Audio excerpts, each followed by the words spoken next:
মমতা ব্যানার্জি কিছুক্ষণ আগে একটা টুইট করেছেন আন্তর্জাতিক ভাষা দিবসে, মাতৃভাষা দিবসে তিনি নাকি এই রাজ্যের ওপর কোথাও কোনো ভাষার ওপরে আক্রমণ হলে তাতে তারা রুখে দাঁড়াবেন।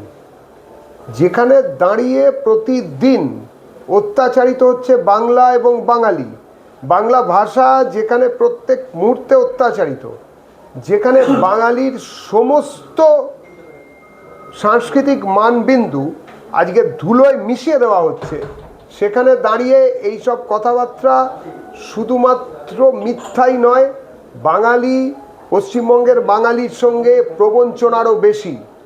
আমরা মনে করি যে যে জিনিস পশ্চিমবঙ্গ দেখেছে, আমি আবারও বলি, 20শে সেপ্টেম্বর 2018 গুলি করে হত্যা করা হয়েছিল বাঙালি ছাত্র রাজেশ এবং বাঙালি ছাত্র তাপসকে।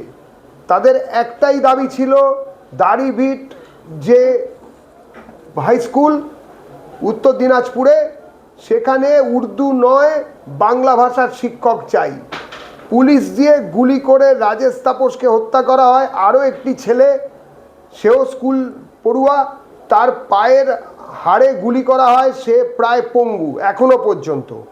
মহিলাদের নয়, বাচ্চা মেয়েদের যারা স্কুল পড়ুয়া তাদের ওপরে বিচ্ছিরি অত্যাচার, নোংরা অত্যাচার করা হয়, সে কথা তারা ক্যামেরার সামনে বলেছে।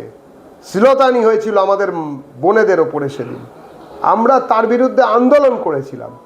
আর আজকে দাঁড়িয়ে বাংলা, বাঙালি, মাতৃভাষা, হ্যাঁ, মমতা বন্দ্যোপাধ্যায় জানেন, তৃণমূলের লোকেরাও জানেন যে তার দলের যিনি 2 নম্বর নাকি 3 নম্বর জানি না, কিন্তু ববি হাকিম বলেছেন, ক্যাবিনেট মন্ত্রী, যে আজ থেকে আর কিছুদিন পরেই 50% বাঙালি নাকি উর্দুতে কথা বলবে।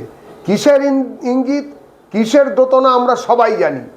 এবং বাঙালি হিসেবে, পশ্চিমবঙ্গের বাঙালি হিসেবে আমরা বলতে চাই যে মমতা দেবী, তৃণমূল কংগ্রেস অনেক হয়েছে, এবারে বাংলা ভাষা এবং বাঙালির সংস্কৃতিকে বাঁচানোর জন্য আমরা মুক্তি চাই।